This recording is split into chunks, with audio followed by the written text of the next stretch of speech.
Buenas tardes. Sean bienvenidos a la predicación de la Iglesia Bautista de la Gracia de Cuautitlán Izcalli. Gracias por estar con nosotros una vez más.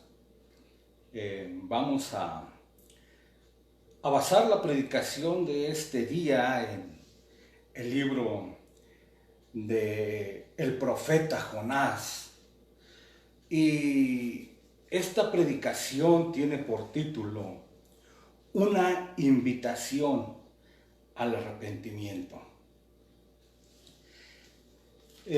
Todos conocemos la historia de Jonás, los que tenemos trasfondo cristiano. Desde pequeños hemos escuchado una, otra y otra vez la historia del profeta rebelde, de este hombre de Dios que trató de huir, de alejarse, para no cumplir lo que Dios le había ordenado, tratando de escapar lo más lejos que fuese posible de Dios.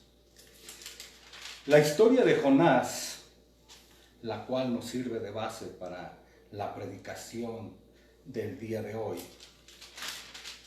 Vamos a leer en el capítulo 2. Es un libro muy pequeño. Es un libro que se lee en 5 minutos. Pero vamos a leer capítulo 2.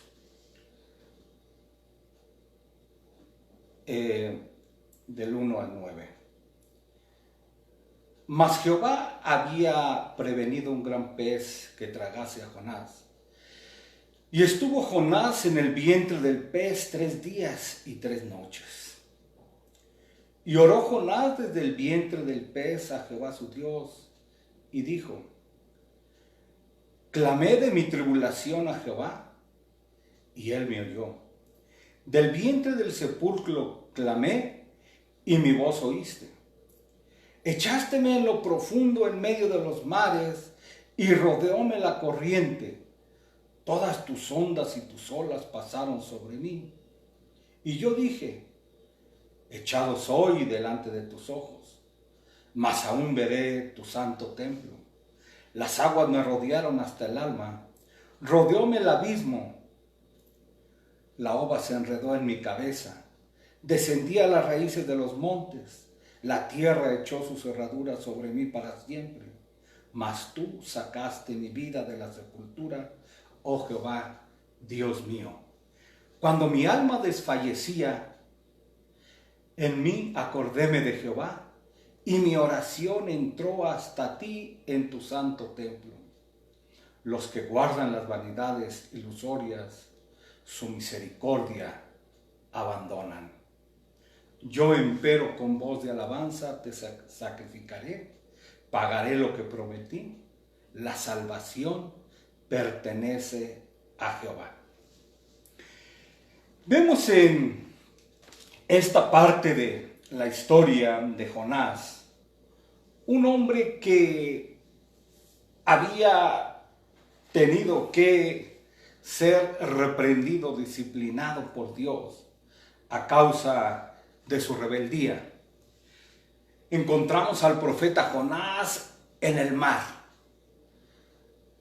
aparentemente abandonado a su suerte, en uno de los lugares más tenebrosos en medio del océano, en la profundidad del océano, sin fuerzas, sin esperanzas, con miedo, con temor. Su conciencia le redarguía, y por supuesto con todos los peligros que el océano, que el mar implica: animales amenazantes, peces gigantes, ballenas, tiburones. Podemos decir que era su sentencia de muerte. De hecho, él lo sabía, ¿no? Cuando dijo: échenme al mar. Eso es lo que quería en cierto modo. Jonás de esta forma era un suicida. De hecho, es lo que había pedido a los marineros. Esto es lo que les había dicho: tomadme y echadme a la mar, y la mar se os aquietará, porque yo sé que por mí ha venido esta gran tempestad. Vean, Jonás reconoce. Jonás está consciente que todo esto venía a causa de su desobediencia, de su rebeldía, de su insensatez, una locura, un hombre, un profeta de Dios, que su obligación, su responsabilidad, su privilegio era el obedecer a Dios. Lo estamos viendo en fuga. Jonás sabía como profeta que la paga del pecado es muerte. Echadme al mar, es lo que merezco. Y por supuesto es lo que merecía. Algunos dirán que hay razones suficientes y justificadas para que Dios lo tratara de esta forma. Desobediencia, rebeldía, falta de obediencia, falta de amor a Dios, falta de misericordia para con el prójimo, quebrantamiento de los mandamientos. Vean, un hombre de Dios tratando de huir de su responsabilidad, de alejarse lo más posible. Se le olvidó a Jonás.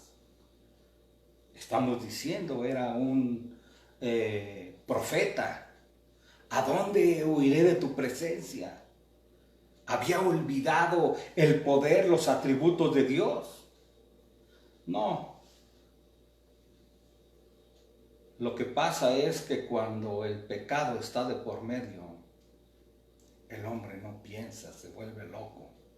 Igual que el hijo pródigo, huiré lejos, donde mi padre no se entere, donde no sepa mi forma de vida, lo que hago, cómo vivo. Entre más lejos, mejor pensaban. Iré tan lejos como pueda. Llegaré al fin del mundo. Vean, era el pensamiento de Jonás. Hay caminos que al hombre le parecen buenos, rectos, pero al final son caminos de muerte. Solo en medio de la mar, Jonás recuerda, al estar ya en el fondo, Jonás quizás no albergaba ninguna esperanza. Culpa, por supuesto. Arrepentimiento, creo que también, por sus malas acciones. Esto es la forma en que muchos que se meten en problemas llegan a actuar. Y nosotros sabemos que Dios utiliza las aflicciones para despertarnos. Y es la vida de Jonás, pues en cuanto apenas había caído al mar, se da cuenta de su pecado, pero también recuerda la soberanía de Dios. Jonás recuerda que Dios gobierna no solo sobre el mar, las tormentas, sino que también tiene bajo su control todo tipo de especies marinas, que el reino animal también está bajo su soberanía. Y es precisamente uno de esos siervos de Dios, un monstruo marino que devora al rebelde profeta. Dios no quiere la muerte del pecador, sino su arrepentimiento. Un monstruo que no es enviado para acabar con su vida, sino para preservarle, para mantenerle vivo. En la providencia divina, este monstruo marino se transforma en un refugio protector, vean. Lo tragó y lo mantuvo en su cuerpo sin digerirlo durante 3 días. El vientre de este monstruo se convierte en un refugio. Pero para Jonás también en un Seol, en un sepulcro. Para la imaginación judía, ese desagradable, oscuro y viscoso, quizás maloliente vientre del animal, se semejaba mucho al lugar donde permanecían los muertos, una sepultura. Pero en la gracia divina, este no va a ser el sepulcro de Jonás, sino todo lo contrario. Es el lugar donde surge para una nueva vida, muerte y resurrección. Un antes y un después. Jonás no quiso marchar a Nínive, pero mucho menos quería permanecer en el vientre de este animal. Sin lugar a dudas, la providencia y soberanía de Dios fue engrandecida en su creación. Muchas personas llegan a ser incrédulas con respecto a este hecho. Dicen que eso es imposible, pero nosotros sabemos que lo que para el hombre es imposible, para Dios todo es posible. Y ahora está demostrado que esto es posible. Pero el profeta lo comprobó por experiencia propia. Un profeta rebelde y la misericordia de Dios.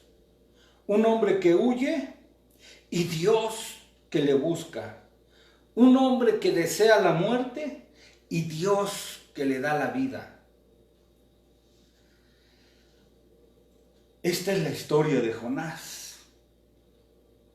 Pero vemos también la gracia de Dios, vean, en esta historia, no solo con Jonás, sino con los marineros que fueron convertidos. Y no solo los marineros, sino también, como vamos a ver, con Nínive. Vemos, por lo tanto, la misericordia, la gracia, la bondad de Dios a través de una tormenta, perfeccionando a su profeta. Vemos que Jonás, este profeta, fue enviado a Nínive. Muchos se preguntan hasta el día de hoy, y al final vamos a hacer un contraste, porque es una buena pregunta. Si Dios tiene misericordia de los más malvados, si Dios perdona a los más viles, y la Escritura nos dice, nos da la respuesta que sí, porque donde abunda el pecado, sobreabunda la gracia. Alguien dijo que donde hay pecado hay salvación. El apóstol Pablo dijo, palabra fiel y digna de ser recibida por todos, que Cristo vino al mundo para salvar a los pecadores, de los cuales yo soy el primero, decía Pablo. La salvación es de Dios. Y esto se hace presente con más fuerza en esta historia, pero también en la historia de nuestra vida. En donde más necesaria y urgente es el perdón de pecados, en donde más se necesita la gracia de Dios, es precisamente donde hay malvados. Los creyentes de hoy en día Nos quejamos de que nos ha tocado vivir en tiempos difíciles, en tiempos malos y peligrosos, en los que la gente no tiene ningún interés por Dios, por su palabra, por sus leyes, por sus mandamientos. Cuando los estatutos de Dios son violentados, su palabra tenida en poco, sus leyes quebrantadas, los principios morales se han perdido, la educación y el respeto no existen. Vean, ¿cuántas veces leemos, decimos y escuchamos esto? Pero la realidad es que la maldad del hombre siempre ha existido en todas las épocas. De hecho, en el principio del libro de Jonás, vemos que Jonás fue enviado a Nínive, y vean el porqué. Levántate y ve a Nínive, ciudad grande, y pregona contra ella, porque su maldad ha subido delante de mí. Vean, hace 8 días parece que predicamos de la maldad desbordada, de la gota que derrama lo que contiene el vaso. Y nosotros podemos pensar o imaginarnos cómo la maldad de Nínive era la misma de Sodoma y Gomorra. Su clamor ha llegado a mí. De esto se trata el asunto. Límites desbordados de maldad. Pero ¿cómo podríamos imaginarnos que sería la juventud de Nínive, de Sodoma y Gomorra? ¿No te los imaginas que eran como ejemplos de virtud, de moralidad, de trabajo, de rectitud? No. Vean lo que se decía de la juventud hace 4000 años antes de Cristo. Vivimos en una época de decadencia. Los jóvenes ya no respetan a sus padres, son groseros e impacientes, frecuentan tabernas, no saben dominarse. 4000 años antes de Cristo, en una tumba egipcia. Esta juventud actual está podrida hasta el fondo de su corazón. Los jóvenes de hoy son unos perezosos, unos malhechores, y jamás serán como la juventud de otros tiempos. La juventud de hoy no será capaz de asegurar el futuro de nuestra cultura. Inscripción de arcilla hace 3000 años encontrada en Babilonia. La Biblia lo resume de esta manera. ¿Qué es lo que fue? Lo mismo que será. Pero regresemos con Jonás. Vemos que Jonás oró a Dios desde el vientre de la ballena. Jonás había sido cambiado, era otro. Jonás tuvo tiempo, aprovechó el tiempo, 3 días para confesar, para arrepentirse, para pedir perdón por su pecado. 3 días en el vientre de este monstruo marino. El profeta rebelde y correlón, sacado del peligro, volvió a ver la luz. Fue puesto por la misericordia de Dios en tierra firme. El antes rebelde y desobediente, el judío que dormía mientras los paganos oraban, el que prefería la muerte antes de obedecer a Dios, vean, ahora otra vez puesto en el camino correcto. Si se humillare mi pueblo sobre el cual mi nombre es invocare, y se volvieren de sus malos caminos. Jonás se dirige a su Señor y ora con palabras nacidas del corazón. Por supuesto, arrepentido, contristado, con palabras llenas de emoción, lágrimas, clamor. Vean, Jonás se expone y recuerda que los peligros, las angustias vividas por su desobediencia, como dice el Salmo 118, castigóme gravemente Jehová, mas no me entregó a la muerte. Me echaste a lo profundo, vean, palabras hebreas para referirse a la profundidad del mar, el lugar donde habitan los monstruos marinos de todo tipo, que amenazan la vida de todo aquel que se adentra en él. Y en este caso tiene sentido literal en el caso de Jonás. De lo profundo a ti clamo. Vean,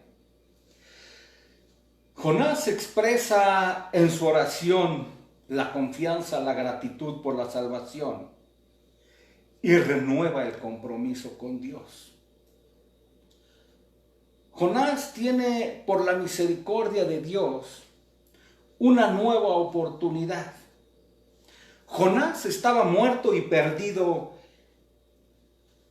para siempre, totalmente en medio del mar. Sin esperanza de salvación, ¿quién podía rescatarle? Nadie.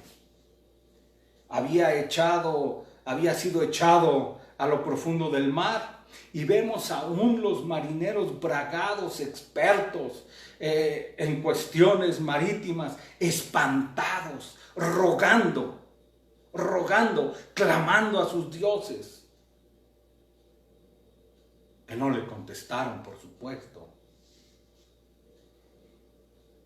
Y cuando Jonás les predica, ellos fueron los primeros beneficiados. Temo a Dios, vean. Jonás predicando, haciendo lo que no quería hacer. Soy hebreo y temo a Dios, vean. Dios de los cielos, que hizo la mar y la tierra, demostrando y predicando al Dios creador. Y aquellos hombres temieron en sobremanera y le reprocharon: ¿cómo es que teniendo un Dios tan grande como es Jehová tu Dios, has hecho esto? O sea, estás loco, ¿no? Pero estas cosas en las manos de Dios, las cosas malas que Dios utiliza para hacer cosas buenas. Ahí donde abundó el pecado, sobreabundando la gracia. Jonás, lo mismo que los marineros, lo mismo que Nínive, lo mismo que nosotros, necesitando humillación y arrepentimiento por rebeldía, por las faltas cometidas en contra de Dios. ¿Cuántos de nosotros, lo mismo que Jonás, debemos de dejar de cuestionar los planes de Dios, su sabiduría, sus mandatos, obedecer sus órdenes, reconocer que Él es Dios, que Él es el Todopoderoso, que Él no es solo todopoderoso, sino todo sabio? Vean. Recordar lo que dice el apóstol Pablo en Romanos 9:20. ¿Quién eres tú para que alterques con Dios? ¿Quién eres tú, miserable mortal, para exigir o tratar de traer a cuentas a Dios? Para discutir, para contradecir a Dios. ¿Quién eres tú? Lo que nos enseña, a lo mismo que Jonás, es que debemos de poner las armas. Sabemos que vamos a perder. Humillaos delante de la poderosa mano de Jehová. Vean. traer a la memoria los grandes hechos de Jehová. Dios siempre está atento a nosotros, a nuestras necesidades. Dios es un Dios de misericordia. Debemos de recordar que Dios conoce todo acerca de nosotros, de nuestras necesidades, de nuestros temores. Como lo dice el Salmo 139. Vean, el Salmo 139 nos enseña, ¿no? Todo lo que Dios sabe acerca de nosotros. Oh Jehová, tú me has examinado y conocido. Tú has conocido mi sentarme y mi levantarme. Has entendido desde lejos mis pensamientos. Mi senda y mi acostarme has rodeado. Y estás impuesto en todos mis caminos. Pues aún no está la palabra en mi lengua. Y he aquí, oh Jehová, tú la sabes toda. Detrás y delante me guarneciste. Y sobre mí pusiste tu mano.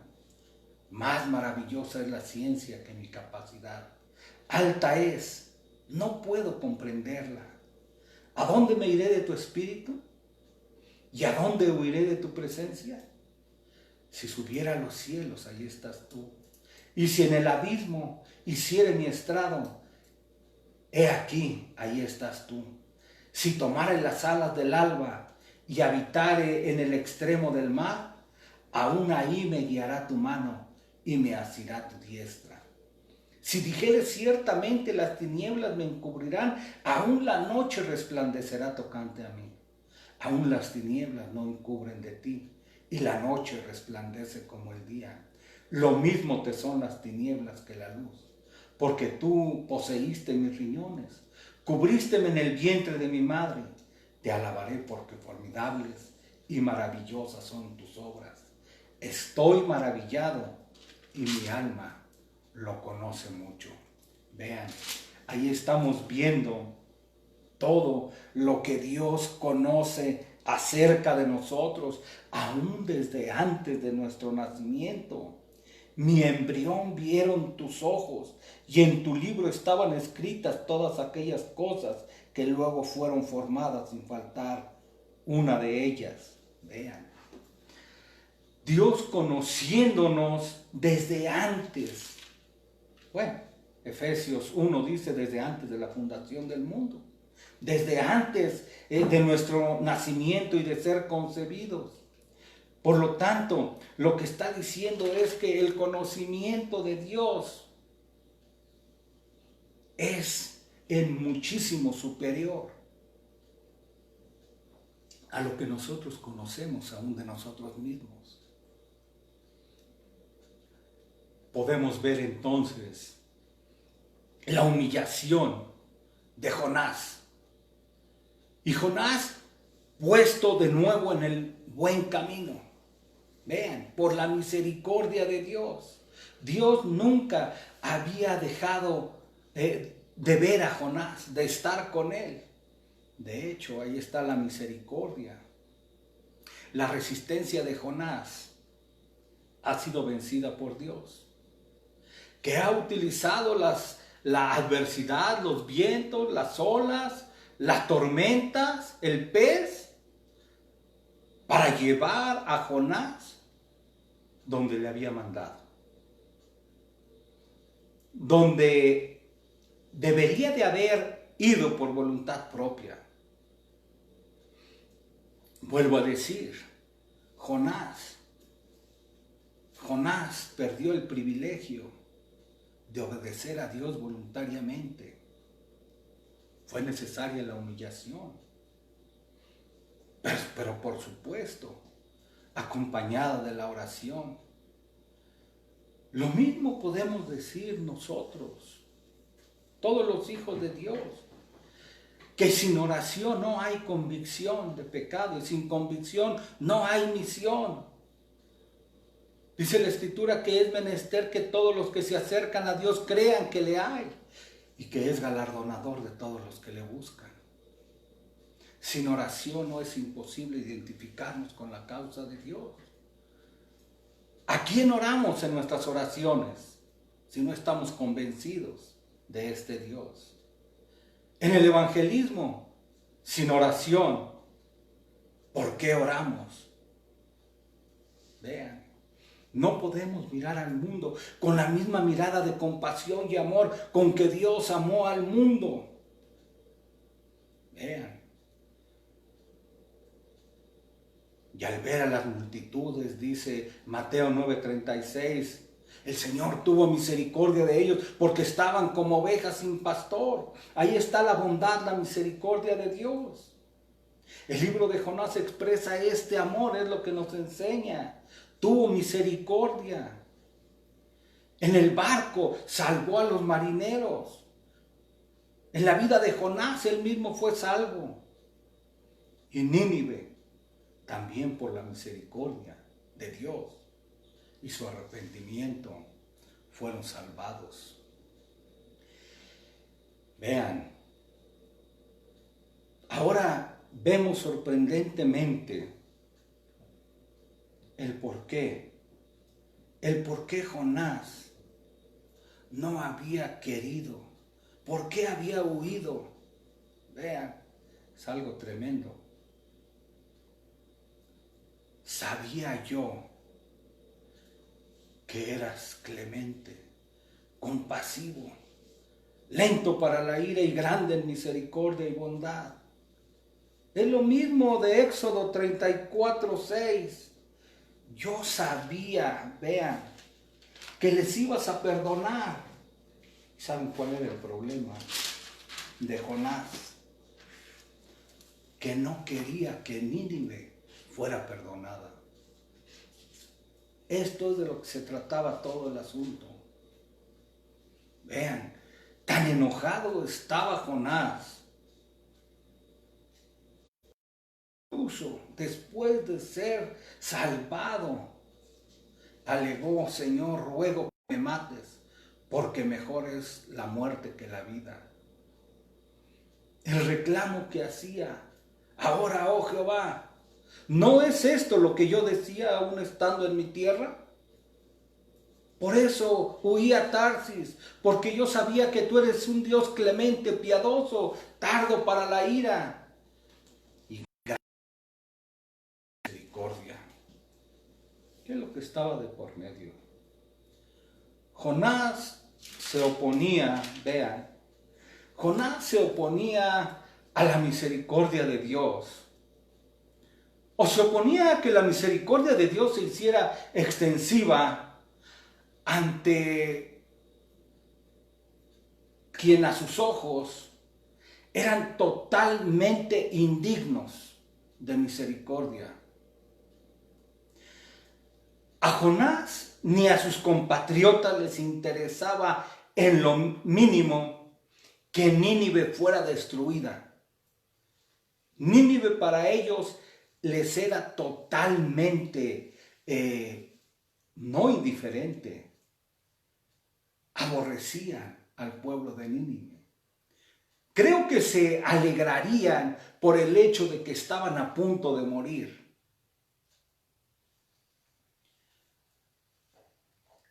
¿Por qué? Vean, ¿cuál era la situación y qué es lo que estaba de por medio? ¿Qué es lo que estaba de por medio en tanto odio hacia Nínive? Nínive era la capital del imperio asirio. Era un pueblo de guerreros. Sus guerreros eran de los más fieros y sanguinarios, sangrientos y brutales. Tengan en cuenta esto porque vamos a hacer una comparación al final con la actualidad de nuestro querido México. Vuelvo a decir, sus guerreros eran de los más fieros, sanguinarios, sangrientos, brutales. Siempre buscaban nuevas formas de torturas. A sus víctimas las desollaban vivas, a las personas las atravesaban en la parrilla de sus costados, con estacas bien afiladas, y luego los alzaban por los aires. Eran bestiales. Estos guerreros, vean, habían saqueado y hostilizado a Israel en numerosas ocasiones. Por supuesto que habían acarreado dolor, muerte y sufrimiento. El profeta Jonás, quizás entre sus amigos, entre sus parientes, habían sufrido. Vean la maldad de este pueblo. Jonás, el profeta rebelde, el desobediente, no hizo más que lo que cualquiera haría. Tú y yo, en su lugar, si somos honestos, haríamos lo mismo. Cuando fue mandado a este pueblo, Jonás se enojó. Dios debe de estar bromeando. ¿Cómo es posible que ofrezca la salvación a esta gente? A estos cuates que únicamente merecen juicio y destrucción, y de los cuales yo estaría contento y aplaudiendo mientras espero ver cómo son destruidos. Eso es lo que merecía. Hablarles de arrepentimiento, hablarles de la misericordia de Dios. El mismo temor personal de Jonás, ¿cómo voy a ir yo a ellos? Si nos odian, nos aborrecen. Más voy a tardar en entrar a sus límites en que me van a matar. Vean, eso es lo que pensaba Jonás. De ahí su deseo de huir, de esconderse o de encontrar una mejor muerte, menos violenta. Era como si después de la Segunda Guerra Mundial se le hubiese mandado a un judío a evangelizar, a hablarle de la misericordia de Dios, del perdón de sus pecados, a los alemanes, a los nazis. Vean, de esto es de lo que se trataba. ¿Conocía la palabra de Dios Jonás? Claro que sí. ¿Era su profeta? Por supuesto. Y Jonás era lo suficientemente sabio y entendido porque no era estúpido para pensar que podía huir de Dios o alejarse de Él. Por lo tanto, vean, la decisión de Jonás al huir era un pecado de jactancia, de rebeldía. Tomó la decisión de pecar, de desobedecer.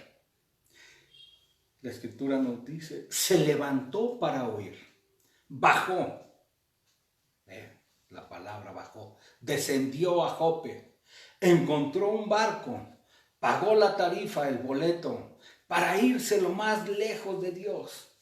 Alejarse de la presencia de Dios siempre es bajar, siempre es descender, siempre es ir más abajo. ¿Qué nos enseña? Ten mucho cuidado cuando decidas pecar. Jonás llegó a pensar que estaría a salvo en el barco, pero no lo estaba. Estaba en una prisión y solo Dios tenía la llave. Dios no permitiría que Jonás siguiera pecando. En su misericordia Dios interviene para llevarlo al arrepentimiento. Y todos los creyentes, al igual que Jonás, sabemos, al menos intelectualmente, que no podemos escapar de Dios, mucho menos de su presencia, ni de su mirada. Él ve y oye cada uno de nuestros pasos, está al pendiente. Y sin embargo, ¿cuántas veces hacemos lo que hizo Jonás? Dios nos dice, nos ordena a través de su palabra qué debemos hacer, cómo debemos actuar.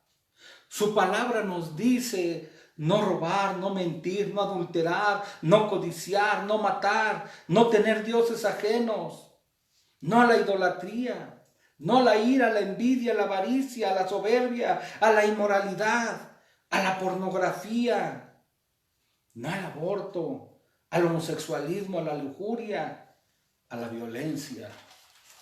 Todo esto lo sabemos y lo entendemos. ¿Sabes por qué Jonás no quería ir a Nínive? Vuelvo a decir, no quería que fueran perdonados.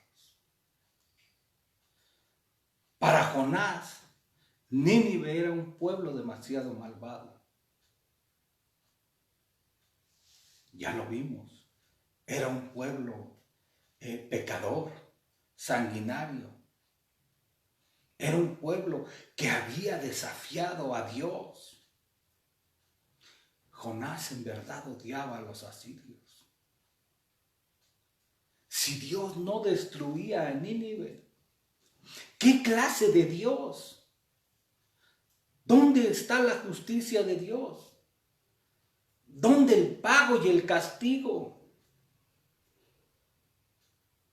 ¿Has llegado a pensar como Jonás algunas veces? Cuando ves a los impíos presumiendo su maldad. Jehová había hecho una amenaza absoluta contra Nínive. De aquí a 40 días, Nínive será destruida. Vean, podemos hablar de la predicación más corta y menos argumentativa. Es más, ni siquiera les habló del arrepentimiento. Jonás únicamente dio el anuncio, dio voces. Muchos dirán el día de hoy, ¿qué tipo de predicación? De aquí a 40 días, Nínive será destruida. Vean.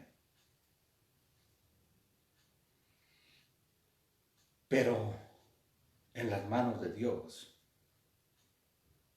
Jonás sabía que Dios puede hacer lo que quiere con lo suyo.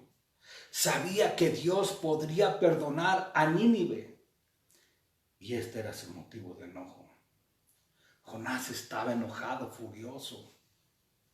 Pero Dios le dice, tú solo predica, tú solamente lleva el mensaje, lo demás déjamelo a mí. Es mi soberanía. Levántate, ve a Nínive. Ve a ese lugar. Sí, es malvado en extremo, yo lo sé. El que hizo los ojos no verá. El que hizo el oído no oirá. A los ojos de Jonás, Nínive no merecía la gracia de Dios.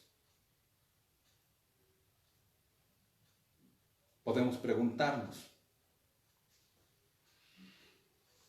pueblo sanguinario, brutal,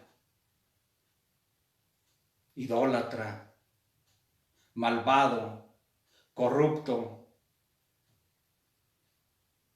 Pero podemos preguntarnos,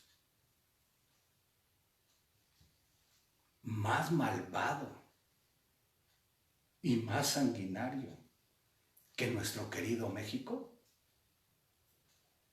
Guerrero, Michoacán, Sonora, Chihuahua, Guanajuato, Jalisco, Ciudad de México. Este mes tenemos las cifras más altas de violencia en México. La primera semana de junio, 211 muertos en tan solo 2 días, sábado y domingo. Nínive era malvado y sanguinario, y por eso era el pueblo más pecador de esa época. Del 2007 hasta febrero del 2019 se han realizado, óiganlo, escúchenlo, 208.231 abortos, asesinatos legales. Pero se estima que en México se realizan entre 750,000 y 1,000,000 de abortos anuales. Escuchen bien las cifras. De 2010 a 2014, 25 millones de asesinatos cometidos en contra de los más inocentes. En la Segunda Guerra Mundial, vean, comparaciones. En la Segunda Guerra Mundial, en 6 años de combates en los campos de batalla, los combates más atroces, las tropas de todo el mundo combatiendo en 6 años, se habla de 55 a 60 millones de muertos. 6 años de guerra mundial. De 2010 al 2014, 56 millones de abortos inducidos. ¿Qué es lo que estamos diciendo? En 4 años. En 4 años más muertos que en la Segunda Guerra Mundial. Son cifras que deben de espantarnos. Esto es algo sanguinario. ¿Podemos acusar a los de Nínive? Vuelvo a decir, más muertos, pero de inocentes. En la Segunda Guerra Mundial eran tropas, eran soldados. Podían defenderse de ambos lados. Podían utilizar sus armas. Estamos hablando de víctimas inocentes. ¿Qué podemos esperar? Vean, en los últimos años la tierra contaminada con escenas de lujuria, juegos, opresión, rapacidad, crímenes, ¿no? Podemos resumir todos los males. Vean, Dios mandando advertencias, Dios mandando temblores. Empezamos esta semana con un temblor. Antes habíamos tenido advertencias.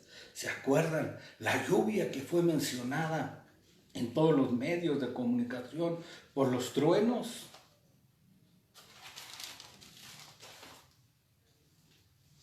Fue por esta crueldad que Jonás no quería ir a ese pueblo. Su paganismo, su crueldad, que el pueblo, por el cual el pueblo hebreo odiaba y tenía hostilidad profunda, arraigada contra esta nación. Jonás solo exterioriza su sentir con su actuar, pero este era el sentir general en contra de Nínive. Por eso la negación de Jonás. Estaba dispuesto a morir, echarme al agua antes que ir a Nínive. Por eso su enojo con Dios, por dar salvación a esta perversa ciudad. Jonás sabía y conocía que este pueblo, todo acerca de él, y no creía que merecieran la misericordia de Dios.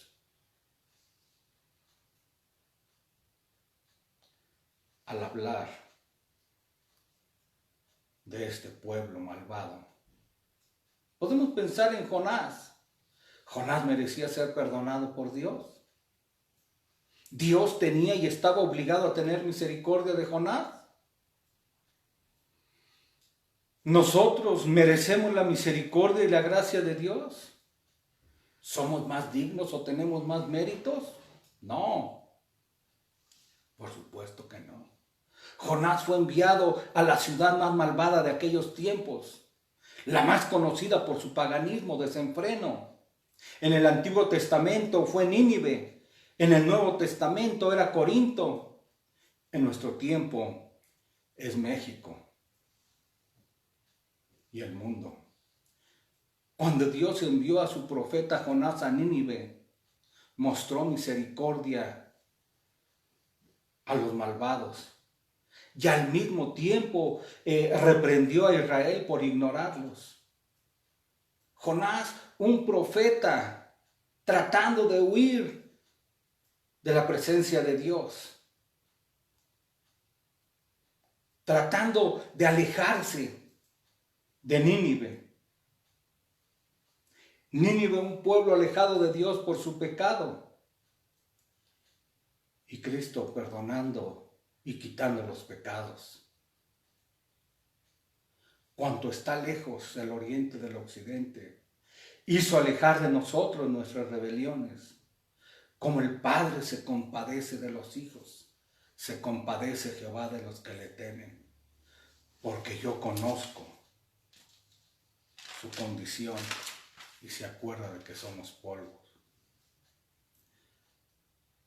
Podemos decir, en una última reflexión, ¿has pensado que si Dios no fuera misericordioso y bondadoso, soberano, qué hubiera sucedido con Jonás? Si Jonás hubiera logrado su propósito de huir, de alejarse de Dios, ¿dónde estaría Jonás? ¿Dónde estaría? Seguramente en el infierno, seguramente condenado. Vean. Pero el pueblo de México no es diferente a Nínive, ni nosotros somos diferentes a Jonás. Vean. La maldad de Nínive también era que tenía mucha disposición a la alegría, a los banquetes. En México, en plena pandemia, se tenían que cerrar bares, tugurios y casas por fiestas que se realizaban sin ningún temor a contagio, aún en tiempo de pandemia. Los asirios eran sumamente sanguinarios y en sus monumentos ocasionalmente mostraban montículos de partes del cuerpo, lo cual demuestra que mutilaban a sus enemigos. En México, tan solo en el Templo Mayor, excavaciones se encontraron 650 cráneos, pero eso es de nuestro pasado. En el presente, en una vecindad de Tepito, 55 cráneos humanos en un altar satánico. Pero en todas las carreteras de nuestro querido México se han encontrado cuerpos amontonados de esa misma forma. Colgados, quemados, mutilados. Podemos hablar de Sonoita, Veracruz, Guadalajara. Esto en la actualidad de nuestro México. En lo religioso, los asirios, igual que los babilonios, eran panteístas, rendían culto a la naturaleza. Todo es Dios, no es el panteísmo. Los aztecas tenían la misma religión. Quetzalcóatl, la serpiente emplumada. Teotihuacán es una muestra de ello, el sol, la luna, las estrellas. es solo una muestra que no somos diferentes. Los asirios tenían dioses locales, patronos le llamaban. En México es exactamente lo mismo. Dioses locales, la Virgen de San Juan de los Lagos, la Virgen de los Remedios, la Virgen de Juquila, el niño de Atocha en Zacatecas. Ahora hasta se adora a una supuesta Santa Muerte y a un Judas Tadeo. Ídolos diabólicos. El ejército asirio fue despiadado y malvado. Su crueldad incluía quemar ciudades, quemar niños, decapitar, cortar. ¿Te recuerda algo? Las quemazones en medio de las carreteras. En México, Celaya, Salvatierra, Morelia, Irapuato, Guadalajara, Morelia. No somos diferentes. Somos iguales o peores. Vuelvo al punto. Si Dios no fuera misericordioso, ni Jonás, ni Nínive, ni los marineros, ni siquiera tú y yo pudiéramos haber sido salvos. Vuelvo a decir, piensa sin esta misericordia, ¿dónde estaría Jonás? ¿Dónde estarías tú? ¿Dónde estaría yo? Jonás y nosotros junto con él seguramente en el infierno. No desperdicies la gracia de Dios. No lo tengas en poco. Dios perdona todos los pecados. La sangre de Jesucristo es suficiente para lavar los pecados más negros, más viles, más malvados, como los de Nínive. Pero solamente que vengas con un corazón contrito y humillado, que te arrepientas, como lo hizo el pueblo de Nínive, en oración, cilicio, ayuno. Vean, el pueblo de Nínive pidió misericordia, como el hijo pródigo, como el ladrón en la cruz. Señor, ten piedad de mí. No merecemos tu gracia, no merecemos tu perdón, menos tu misericordia. Pero de acuerdo a tu palabra, tú eres un Dios que se complace en perdonar. Y en ti hay misericordia. En un sentido, todos somos Jonás. Todos hemos pecado. Todos somos rebeldes. Y todos y cada uno de nosotros tenemos nuestros Nínives. ¿Quién, pregúntate honestamente, quién ante tus ojos no es digno de misericordia ni de gracia? ¿A quién ha llegado a pensar que su pecado, que su maldad es demasiado? O bien, tu odio hacia ellos por lo que te han hecho, que no son dignos de la gracia de Dios. Tú lo sabes. Tú sabes quiénes son, pero el Señor también lo conoce. Pero recuerda, y termino con esto, todos somos pecadores. No hay quien haga el bien, no hay ni siquiera uno. Todos somos deudores y solo es por la misericordia, por la bondad de Dios, que no hemos sido destruidos. Por lo tanto, Dios a cada uno de nosotros nos llama el día de hoy al arrepentimiento. Oremos. Padre nuestro que estás en el cielo, te damos las gracias, Señor, por tu palabra, porque encontramos, Señor, también en ella el reflejo de lo que es nuestro querido México, el reflejo de lo que somos, El pecado, Señor, que a todos nos envuelve. Pecados de diferentes formas. Maldades de todo tipo. Injusticias, Señor. Ten piedad de nosotros, Señor. Reconocemos nuestro pecado y que siempre está delante de ti. A tus ojos, Señor. Somos igual o peores que Nínive. Somos igual o peores que Sodoma y Gomorra. Pero es por tu pura misericordia, Señor, que aún estamos de pie. Que aún nos tienes, Señor, en este mundo, pudiendo, Señor, también hacer juicio. Pedimos tu gracia, Señor, y el don del arrepentimiento para muchos en nuestro querido México. Perdona, Señor, estos pecados, esta maldad,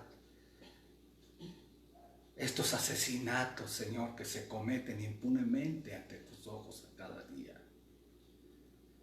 No queremos juzgar a los pueblos sanguinarios, porque ahora culturas más civilizadas supuestamente hacen cosas peores ante ti. Y de todo esto, Señor, de todo esto se tiene que dar cuentas. Pedimos perdón nuevamente, pedimos misericordia. Pedimos que tú obres en los corazones, Señor, de cada uno de nosotros. Y que veamos verdaderamente, a la luz de las Escrituras, cuánto te hemos ofendido. Cuán viles, Señor, somos ante tus ojos. Pero pedimos, Señor, que te acuerdes de tener misericordia. Te damos las gracias por tu palabra. Te damos las gracias, Señor, por todas las iglesias hermanas donde se predica tu verdad. Porque tu verdad nos confronta. Porque tu verdad nos dice quiénes somos verdaderamente y quedamos exhibidos, quedamos desenmascarados. Acuérdate, Señor, de tener misericordia. Te damos las gracias por todo en el nombre de Jesucristo, tu Hijo. Amén. Gracias, les invitamos para el día lunes, miércoles y viernes. Seguimos con nuestros estudios del Salmo 1. Gracias por su asistencia a este sermón de la Iglesia Bautista. Como todos los domingos, reflexionen, vean y sobre todo busquen a Dios. Hasta luego.